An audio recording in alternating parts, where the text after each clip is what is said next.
ሰላም ጤና ይስጥልን የቻናላችን ቤተሰቦች እንደምን ቆያችሁ? ዛሬ እጅግ ልብ የሚነካ በታላቅ ተጋድሎ በትዕግስት በክህደትና በምስጢራዊ የፍቅር ፈተናዎች የተሞላ ድንቅና እጅግ አነቃቂ ታሪክ ይዘንላችሁ ቀርበናል። በውፍረቷ ምክንያት በትምህርት ቤት ተማሪዎችና በምታመልከው ፍቅረኛዋ በአያቶ ታላቅ ውርደት የደረሰባትና ልቧ የተሰባበረው አያና ከዓመታት በኋላ በጣሊያን ምድር ባጋጠማት ድንገተኛ አደጋ ቀዶ ጥገና ምክንያት ተለውጣ እጅግ ማራኪና ቆንጆ ሴት ሆና ትመለሳለች ብላችሁ አስባችሁ ነበር? ውበቷና የዋህነቷ አይቶ በልቡ በፈሰሰው ታዋቂ የሙዚቃ ኮከብ ታኩሜና በአንድ ወቅት ዳስኮ እያለ ያዋረዳትና አሁን ታዋቂ ተዋናይ ሆኖ በቅናት ሊነጥቃት የሚሞክረው በአያቶ መካከል የተደረገው አስፈሪና ደም አፋሳሽ የፍቅር ጦርነትስ አያነ የድሮ ማንነቷን አምና በመቀበል እውነተኛ ፍቅርና ሰላም ታገኝ ይሆን? ወደዚህ አስደማሚና ልብ የሚነካ ታሪክ ከመግባታችን በፊት ቪዲዮ ላይክ በማድረግ ጀምሩ። ለቻናላችንም አዲስ ከሆናችሁ ሰብስክራይብ በማድረግ ቤተሰብ ሆኑ። አሁን ወደ ታሪኩ። አያነ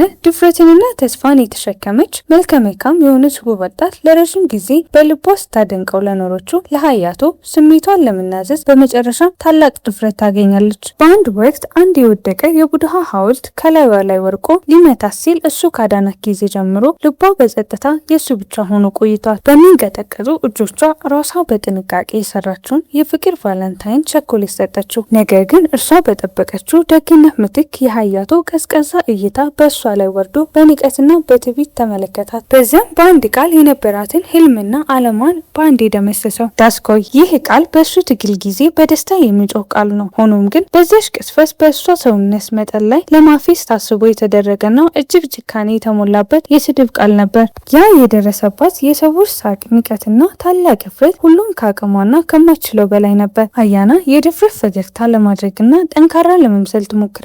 ነገር ግን ውስጣዊ ስብዕናዋ ሙሉ በሙሉ ተሰባብሯል። የቅርብ ጓደኞቿ የሚሰጧት ታላቅ ድጋፍ ወይም የምትወዳቸው የጥበብ ጣዖቶች ቪዲዮዎችን መመልከትም እንኳን በዚህ አስከፊ ሰዓት የደረሰባትን ስቃይና እፍረት ጨርሶ ሊያቀልላት አልቻለም። እናም ከዚህ ታላቅ የልብ ስብራት በኋላ የእሷ እውነተኛ ህይወት መለወጫ ጉዞ ይጀምራል። ይቺ ዳስኮይ ሱካራ ነች። በያማነሽ ጸጥታማ ገጠራማ አካባቢ አያና ሱካራ በየቀኑ በቤተሰቧ እርሻ ላይ ጠንክራ በመስራት የምትጀምር እጅግ ደስተኛና ታታሪ ጎረምሳ ነች። አብዛኛውን ጊዜዋንም ከቅርብ ጓደኞቿ ሺሮሺያ፣ ካኪያ፣ ከሶይና ከሀሩን ጋር ጊዜዋን ታሳልፋለች። አንድ ላይ ሆነው ራሳቸውን አራት ወፍራሞች ብለው ይጠሩ ነበር። በትምህርት ቤት ውስጥ በሰዎች ዘንድ ብዙም ትኩረትና እውቅና ባያገኙም በመካከላቸው ያለው ጓደኝነት ግን እጅግ ጠንካራ ነው። ሁልጊዜም እርስ በርስ በታማኝነት ይደጋገፋሉ። ሆኖም ግን ያ በጥልቅ የምትወደው ሀያቶ ካሾፍባትና ካዋረዳት በኋላ አያነ በጣም አፍራና ልቧ ክፉኛ ተሰብሮ በፍጥነት እየሮጠች በመሄድ ትምህርት ቤቱን መጸዳጃ ቤት ውስጥ ተደብቃ ለብቻዋ አለቀሰች። ያኔ ጓደኛዋ ሺና አዲስ ተስፋ ሀሳብ ይዛ መጣች። የተሻለ የውበት ሕክምናና ራስን የመለወጥ ወደ ዋና ከተማ ወደ ቶኪዮ ለምን አትሄጅም ስትል ጠየቀቻት። መጀመሪያ ላይ አያና ይህ ድርጊት ይረዳት እንደሆነ ጨርሶ እርግጠኛ ባትሆንም በሺና የማይቆረጥ የማበረታቻና ድጋፍ በመጨረሻም ልትሄድ ተስማማች። በፋሽን አዋቂውና እጅግ ባለሙያ በሆነው ካራታ ባለቤትነት ስር ያለው ቶኪዮ ታዋቂ የውበት ሳሎን አያነ መጀመሪያ ላይ በከፍተኛ ጭንቀት ተውጣና ለቦታው እንግዳ ሆና ተሰማት። እንዲህ ባለው ዘመናዊ ቦታ ጨርሶ እንደማትመጥንና እንደማትገባ በጥልቅ ትጠራጠራለች። ነገር ግን የካራታ ደግ ቃላትና እጅግ ለስላሳ ባህሪዋ ከአይምሯ ሙሉ ዘና እንዲልና እንድትረጋጋ ረዳት። ሕክምናው በተሳካ ሁኔታ ሲጀምር አያና እውነተኛ የህይወት ለውጥ በማለት ውጫዊ መልካምነትን በማግኘት ብቻ የሚመጣ ሳይሆን መጀመሪያ የገዛ ራሷን ማንነት በጥልቅ መውደድና መማር እንደሆነ ቀስ በቀስ መገንዘብ ትጀምራለች። ከተመረቀች ከዓመታት በኋላ አያና በጣሊያን ሀገር እጅግ ምርጥና ውድ በሆነው በቸኮሌት ጥበቧ በምትታወቀው ምድር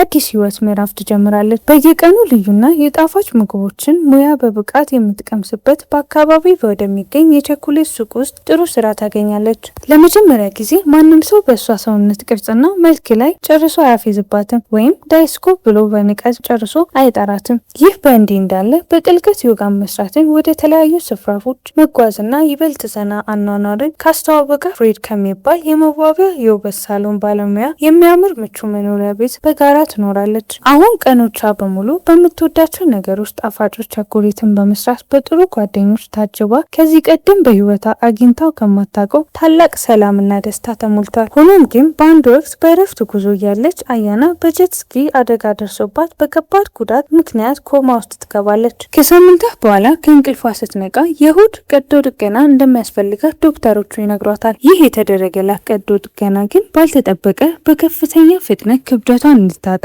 በምግብ ፍላጎቷን ሙሉ እንድታጣ፣ የገዛ አዲሷን ሰውነት እጅግ እንግዳ ሌላ ሰው መስሎ እንድትታይ አድርጓታል። ዶክተሮች አሁን በጥሩ ጤንነት ላይ ስላለችና እጅግ የተዋበ መልክ ስላላት የተሻለ ትመስያለች ቢሏትም አያና ግን በሁኔታው ግራ ተጋብታለች። የገዛ ራሷን ማንነት በመስታወት አይታ መለየት እንኳን አልቻለችም ነበር። ስለዚህም የቀድሞ ማንነቷን ለመፈለግ ወደ ጃፓን ለመመለስ ወሰነች። ቤተሰቧም ሆኖ እሷ ራሷ በሁኔታው እጅግ ተጨንቀው ነበር። ምክንያቱም ያ የቆየውን አሮጌ ህይወቷን አሁን ባገኘችው አዲስና እንግዳ በሆነ ሰውነቷ መጋፈጥ ጨርሶ ቀላል አልሆነም ነበር። ኤርፖርት ላይ ሶስቱ የልጅነት የቅርብ ጓደኞቿ ሊቀበሏት ይመጣሉ። መጀመሪያ ላይ ወደ እነሱ አቅጣጫ እየመጣች ያለችው ቀጭንና ውብ ሴት ልጅ ጨርሶ ሊያውቋት አልቻሉም ነበር። ነገር ግን ቀርባ ድምጿን አውጥታ ስትናገር በከፍተኛ ሁኔታ ደነገጡ። ድምጿም የአያና እውነተኛ ድምጽ ነው። ነገር ግን ሌላ የሰውነት ክፍሏ ሙሉ ጨርሶ ተለውጧል። በአንድ ካፌ ውስጥ ተቀምጠው ሳለ አያና ጥቂት ጥቃቅን ንክሻዎችን ትወስዳለች። ጓደኞቿን በሁኔታው ግራ በመጋባትና በመገረም ይመለከቷታል። ምክንያቱም ከዚህ ቀደም ያውቋት የነበረችው ያቺ ልጅ ሳህኗ ላይ ያለውን ምግብ ሙሉ በሙሉ ጨርሳ ነበር የምትነሳው። ሺና የአያና ህይወትና ባህሪ ምንም ያህል እንዳልተቀየረ ቀስ በቀስ ማረዳት ትጀምራለች። በልቧም ውስጥ አንድ አይነት ጸጥ ያለ የቅናት ስሜት ማደግ ይጀምራል። ወደ ቶኪዮ ስትመለስ አያና የት እንደምትቆይ እርግጠኛ አይደለችም ነበር። አፍቃሪ ወላጆቿ ወደ ገዛ ቤታቸው ቢጋብዟትም የቤተሰቦቿ እርሻ አሁን የሚተዳደረው በወንድሟና በምራቷ ነበር። በእነሱ ላይ ተጨማሪ ሸክም መሆን ስላልፈለገች ለመሄድ ታመነታለች። ይህ በእንዲህ እንዳለ የአያና ውስጣዊ ትግልና ጭንቀት በጥንቃቄ ያስተዋለችው ሺና ወደ ስራ ቦታዋ ሀፒ ዳካናያማ ወደሚባለው የሕክምና የውበት ሳሎን ይዟት ትሄዳለች። እዚያም አያና በአንድ ወቅት በራስ መተማመን እንድትገነባ ከረዳት የሳሎኑ ባለቤት ከካራታ ጋር በድጋሚ ትገናኛለች። ካራታም አያና ምን ያህል እንደተለወጠችና እንደቀጠነች ሲመለከት በጥልቅ ደነገጠ። መጀመሪያም ላይ እምብዛም ሊያውቃት አልቻለም ነበር። ነገር ግን ሺና ሁኔታዎችን ስታብራራ ካራታ በትኩረትና በደግነት አዳመጠ። ሺና አያነ በአንድ ወቅት በጃፓን ግብርና ከፍተኛ የእጅ ስራ ብቃት ያላት ሰራተኛ እንደነበረች ታስረዳለች። እጆቿ በእውነት አስማታዊ ናቸው። እነዚያ እጆች በሕክምና ወቅት ታላቅ ፈውስ ሊያመጡ እንደሚችሉ ታምናለች። አያነ ጸጥ ብላ እርግጠኛ ባልሆነ ሁኔታ ብትቆምም ካራታ በውስጧ ብልጭታ ይሰማታል። ሳሎኑ ግላዊነትን የሚያከብሩ አስፈላጊ ደንበኞችን ያገለግላል እና ለአያና መረጋጋት ገር ንክኪ የሚፈልጉ ሊሆን ይችላል። ስለዚህ ለአያና የስራ ልምምድ ወይም ኢንተርንሺፕ ቀረበላት። ቀስ በቀስ ውስጣዊ ስሜታ ይመለሳል። ለአመታት በእርሻው ላይ መስራት እጆቿ ለማስታገስና ለማጽናናት አሰለጠናቸው። ብዙም ሳይቆይ ደንበኞች የእግዚአብሔር ልጆች ብለው መጣራት ይጀምራሉ። በህይወቷም ውስጥ ምንም ያህል ለውጦች ቢኖሩ ለአያና ሁልጊዜም አንድ ቸኮሌት ቁራጭ በኪሷ ውስጥ ይዛለች። የምትበላው ሳይሆን ከየት እንደመጣች ለማስታወስ ነው። ከአንድ ሰዓት በኋላ ካራታ እጇ ስለቆሰለ አያነ በጣም አስፈላጊ ለሆነ ደንበኛ የግል ክፍለ ጊዜ እንድትይዝ ጠየቀቻት። አያነ ስሙንም ስታይ ደነገጠች። እሱም ታኩሚ ሚናዶ ለረጅም ጊዜ አድናቂው የነበረችው ጣዖታ ነው። ይህ ትልቅ ጊዜ ነው። ለአያነ የመጀመሪያ ጊዜ ለአንድ ወንድ እና ለማንም ብቻ ሳይሆን ለአመታት ስታደንቀው ለኖረችው ሰው ሕክምና የምትሰጥበት ነው። ተጨንቃለች፣ ግን ቆርጣ ትቀጥላለች። ክፍለ ጊዜው በሚያስደንቅ ሁኔታ በጥሩ ሁኔታ ይሄዳል እና ታኩሚ በጣም ስለተደነቀ ወዲያውኑ እንደገና እንድትመጣ ይጠይቃታል። ያንን ምሽት አያነ ወደ ማደሪያ ቤቷ ስትመለስ አስገራሚ ጎብኚ ያገኘች። ፍሪዝ ሳያስጠነቅቃት ከጣሊያን በረረ። ዝም ብሎ ሊጎበኝም አይደለም፣ ነገር ግን የታኩሚ ሚናዶን ኮንሰርት ለማየት እስከ ጃፓን ድረስ መጥቷል። በትዕቢት ጥልቅ አድናቂ መሆኑንና እያንዳንዱን ጊዜ ለመደሰት እንደሚፈልግ አምኗል። በማግስቱም ታኩሚ ለሌላ ክፍለ ጊዜ ተመለሰ።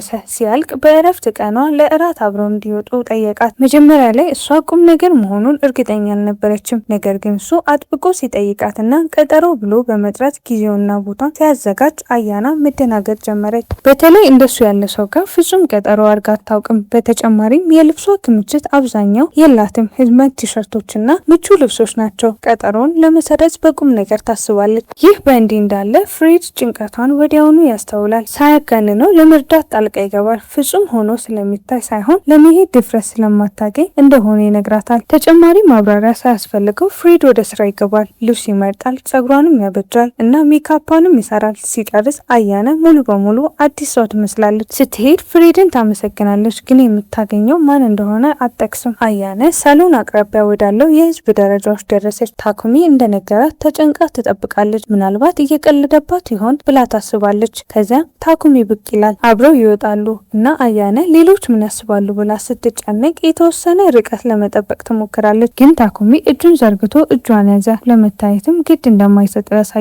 ምግብ ቤቱ ቆንጆና ያማረ ነው። አያነ ተደነቀችና ለአንድ አፍታ ሁሉም ነገር ህልም ይመስላል። በድንገት የላይን ፖኮ ጨዋታ የማስታወቂያ መልእክት ብቅ ይላል። የእሷን መስሏት ነበር፣ ግን በእውነቱ የታኩሚ ነበር። ሁለቱም አንድ አይነት ጨዋታ እንደሚጫወቱ ሲረዱ ይስቃሉ። ታኩሚ የእሷን ደረጃ 900 መሆኑን ሳይ ይደነቃል። በመተግበሪያ ውስጥ እንደ ጓደኛ ይጨምራሉ እና ታኩሚ ክሎቨር ከላከላት እንደገና ሊያየት እንደሚፈልግ ያሳያል ይላታል። የቀረው ምሽት ያለ ችግር አለፈ። ይቀልዳሉ፣ ታሪኮችንም ይጋራሉ እና ዘና ይላሉ። ለመጀመሪያም ጊዜ አያነ ዝም ብላ አድናቂ ወይም ውጫዊ ሰው አይደለችም። በቀላሉ ራሷን ነች እና በእውነትም እንደታየች ይሰማታል። ከእራት በኋላም አያነ አሁንም እርግጠኛ አልነበረችም። እንደ ታኩሚ ያለ ሰው ለምን እንደሱ አይነት ቀጠሮ እንደሚጠይቅ ትገረማለች። ግን ታኩሚ በእምነት እንዳትጠራጠር በመናገር ያስቆማታል። ለሱ አብረው ያሳለፍ ጊዜ በአጋጣሚ አልነበረም፣ ትርጉም ያለው ነበር። ያንን ምሽት አያነ በጸጥታ በፈገግታ ወደ ማደሪያ ቤቷ ትገባለች። አሁንም በእራት ትውስታዎቿ ትያዛለች። ታኩሚ እንዴት እንዳያትና የተናገራቸው ነገሮች ታስባለች። ፍሬድ በትኩረት ይመለከታታል። ምንም ጥያቄ አይጠይቅም፣ ግን የሆነ ነገር እንደተለወጠ ሊናገር ይችላል። አያነ የቀለለች እና ደስተኛ ትመስላለች። በማግስቱም ጠዋት አያነ ወደ ስራ ስትሄድ ስልኳ ላይ ከላይም ፖኮ በመጣ መልእክት ይጨናነቃል። ከታኩሚ ነው። እንደገባው ቃል ክሎቨር ይልክላታል። ይህ እንደገና ሊያያት እንደሚፈልግ የሚገልጽበት መንገድ ነው። የአያና ፊት በደስታ ያበራል እና በተወሰነ በተጨማሪ ብስራት ወደ ሳሎን ትሄዳለች።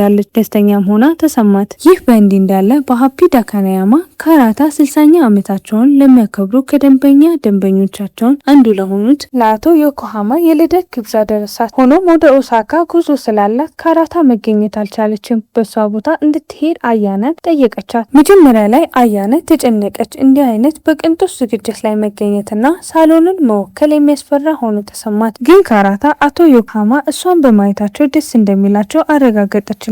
ስለዚህ አያና በመጨረሻም ተስማማች። ከጥቂት ቀናት በኋላም አያነ በሚያምር ልብስ ለብሳ ወደ ግብዣው ደረሰች። ሰዎች ያስተውላታል። ነገር ግን ሳይታሰብ ክፍሉ ማዶ አሁን ታዋቂ ተዋናይ የሆነው ሀያቶ ማቡቺን አየችው። ከጎኑ ደግሞ በታኩሚ ቅርብ ጓደኝነት ምክንያት አያነ በምታውቀው የምትመስለው ተዋናይት ፉጂሽሮ ቆማለች። የተደነቀችው ፉጂሽሮ ወደ አያነ ቀርባ ስለ ሀያቶ ያላትን ግንኙነት መጠየቅ ጀመረች። አያነ በቀላሉ የትምህርት ቤት የላቀ ተማሪ እንደነበረ ብቻ ተናገረች። ነገር ግን ፉጂሽሮ ከላይ ከምታየው በላይ ሌላ ነገር እንዳለ ታውቃለች። ሀያቶ ለአያነ ከምትናገረው በላይ ትልቅ ትርጉም እንዳለው ታውቃለች። በኋላ ፉጂሽሮ ሀያቶን ቀልድ አዘል በሆነ መንገድ ታናግረዋለች። አያነ በአንድ ወቅት አድናቂ እንደነበረችና አሁን ደግሞ ታኩሚ ሚናዶ አስማታዊ እጆች ያላት አምላክ ብሎ እንደሚጠራት ትጠቅሳለች። ከዚያም በሹክሹክታ ትሄዳለች። ብዙም ሳይቆይ ሀያቶ መጥቶ አያነ በድንገት ያናግራት ይጠይቃል። እሱና ታኩሚ በአንድ ችሎታ ኤጀንሲ ውስጥ እንዳሉ ይነግራታል። ምንም እንኳን ታኩሚ ብዙ ልምድ ቢኖረውም ሀያቶ አሁንም ብዙ መማር እንዳለበት አምኗል። ከዛም ሳይጠብቅ ሀያቶ በእውነት አድናቂው የነበረች እንደሆነ ይጠይቃታል። በሁለተኛ ደረጃ ትምህርት ቤት ውስጥ ፈጽሞ እንዳላስተዋላት ይናዘዛል። አያነ ተረጋግታ ትቆያለች እና በተለያየ ክፍል ውስጥ ስለነበሩ ማስታወሻ አለመቻሉ አስገራሚ እንዳልሆነ ታስታውሳለች። በድንገት ሀያቶ ወደ አያነ ቀርቦ ሳማት። አያነ መንቀሳቀስም መናገርም ሳትችል ቀዘቀዘች። ያመሳም የመጀመሪያዋ ነበር። አያነ ከፓርቲ ስትወጣ ታኩሚ ከፉጂሽሮ ጋር ሲነጋገር ታያለች። ትዕይንቱም እረፍት ይሰጣል። ብዙም ሳይቆይ ወይዘሮ አሶ ቀርበው ታኩሚ እና ፉጋሽሮ ጥሩ ተዛማጆች እንደሚመስሉ በዘፈቀደ አስተያየት ይሰጣሉ። ከዛም አያነ በጣም እንዳትቀርብ ያስጠነቅቋታል።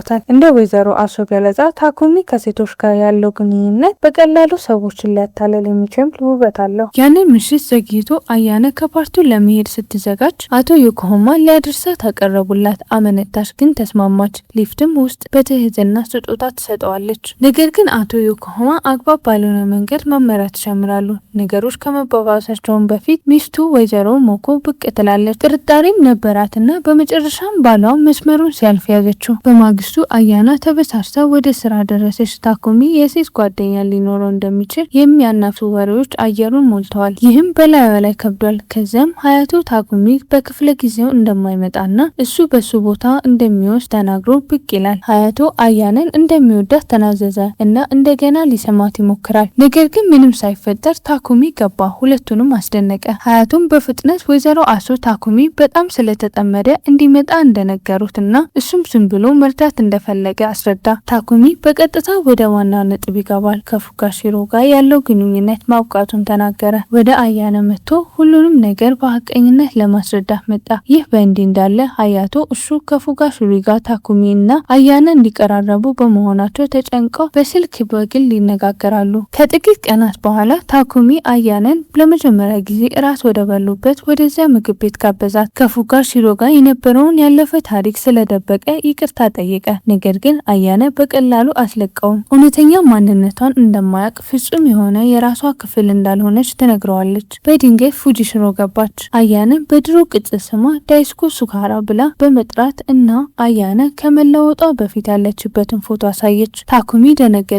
በስዕሉ ላይ ያለችው ሴት ከፊቱ ከተቀመጠችው አያና ፈጽሞ አትመሳሰልም። አያና ምንም አልደበቀችም። ክብደት ከቀነሰች በኋላ ህይወቷ ምን ያህል እንደተቀየረ ክፍሏ ውስጥ በመደበቅ ቀኑን ሙሉ ጨዋታ መጫወት ዋጋ ቢስ ሲሆን እንደተሰማት ትናገራለች። ሌላ ቃል ሳልትናገር ሄደች። ታኩሚም ሊከተላት ቢሞክርም ጊዜዋ ዘግይቷል። ፓፓራዚዎች አይተው ወደ እነሱ ሮጡ። የግል መሆን የነበረበትን ጊዜ ሚዲያ ሁከት ቀየሩት። ያንን ምሽት አያና ብቻዋን ክፍል ውስጥ እያለች አለቀሰች። በማግስቱም ጠዋት መንገድ ላይ ሁለት ታዳጊ ልጃገረዶች ታኩሚ እና ፉጋሺሮ እንዲለያዩ ምክንያት እንደሆነች በሞገስ ጋፈጧታል። ወደ ሳሎን ስትደርስ ዘጋቢዎቹ አስቀድሞ እየጠየቁ ስለ ግል ህይወቷ መልስ በመጠየቅ ማይክሮፎን ወደፊቷ ያቀርባሉ። አያና ለመስራት ስትሞክር በቀጥታ የሚተላለፍ ጋዜጣዊ መግለጫ ትመለከታለች። ፉጂሽሮ ከታኩሚና ከአያና ጋር የታየችው ሴት ጓደኛ ብቻ እንደነበረችና ፉጂሽሮ ራሷን እዚያ እንደነበረች ለሚዲያ ትናገራለች። ግን ብዙም ሳይቆይ እውነቱ ይወጣል። በፎቶ ላይ ያለችው ሴት ፉጂሽሮ አልነበረችም። ለሀያቶም የሴት ጓደኛ ነበረች።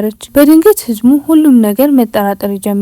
ብዙም ሳይቆይ አያቶ ደረሰና አቶ ዮኮሃማ መላው ቅሌት እንዳቀዱ ገለጸ። ነገሮችን ለማስተካከል የሽፋን ታሪክ አቀረበ። በተለይም የታኩሚን ትልልቅ ፕሮጀክቶች እየመጡ መሆናቸውና ታዋቂነቱን ለመጠበቅ አያና የእሱን የሴት ጓደኛ እንደሆነች ማስመሰል አለባት። ግን ሀያቶም ምስሉን ለመጠበቅ ብቻ እየሞከረ አይደለም፣ ታሪካቸውም እውነት እንዲሆን እንደሚፈልግና አያና ያው ውዥንብር ትታ ከእሱ ጋር ወደ ያማናሺ እንድትመለስ ጠየቃት። በመንገዳቸውም ላይ አንድ ሆቴል ላይ ቆሙ። ያኔ ሀያቶ በድንገት ተለወጠ። ባህሪው አያንን ያስደነገጠና መስመር ያለፈ ነበር። ገፋችውና ማብራሪያ ጠየቀች። በቀላሉ የምትታይ ሰው እንዳልሆነች በግልጽ ነገረችው። በሆቴሉ ክፍል ውስጥ ሀያቶ ፉጂሽሮ ስለ አያና ያለፈ ታሪክ እንደነገረችው አምኗል። አያና በአንድ ወቅት በእሱ ላይ ፍቅር እንደነበራት ተገነዘበ። ምንም እንኳን ያኔ ባያስተውልም በአንድ ወቅት ምንም ጉዳት የሌለው ቀልድ መስሎት የነበረው ዳሳይኮ የሚለው የቅጽል ስም አሁን ጨካኝ እንደሚያስመስለው እንኳን አምኗል። በመጨረሻም አያና ተናገረች። ከዚያም አደጋ ካዳናት ጊዜ ጀምሮ እንዴት እንዳደነቀችውና የቫላንታይን ቸኮሌቶችን ለመስራት ልቧ እንዴት እንዳፈሰሰች ተናገረች። ግን አያቶ ዳይስኮ ብሎ ለመጀመሪያ ጊዜ የጠራት እሱ መሆኑን አስታውሷል። በትምህርት ቤት ውስጥ ቸኮሌት እንድትሰጠው በተለይም ፍላጎት የሌላቸው ልጃገረዶች ሁሉ ማስታወስ እንደማይችል ተናገረ። ከዛም ታኩሚን ከአያና ለማራቅ ያለውን እውነተኛ እቅድ ገለጸ። ሀያቶም ታኩሚን ከፉጋሺሮ ጋር እንዲገናኝ በመፈለግ አያና ለራሱን ለማግኘት ተስፋ አድርጎ ነበር። በዚህ ተናዳ አያና በጥፊ መታችው። እንድታሸንፍለት የምታገር ሽልማት እንዳልሆነችም ነገረችው። ሌላ ቃል ሳትናገርም ዞር ብላ ጥላው ሄደች። ወደ ቤት ስትመለስ ልክ እንደ ዓመታት በፊት አንድ የቡድሃ ራስ ሐውልት የሚንቀሳቀስ መኪና ላይ ወድቆ አያናን ሊመታ ቀረበ። ግን በዛ ጊዜ ታኩሚ እዛው ነበረ። ወደ ጎኗ ሮጠና ከጉዳት በመጠበቅ ወደ ደህንነት ጎተታት። አሁንም ተደናግጣ አያና ታኩሚ አጥብቆ እንደያዛት ቀና ብላ ተመለከተች።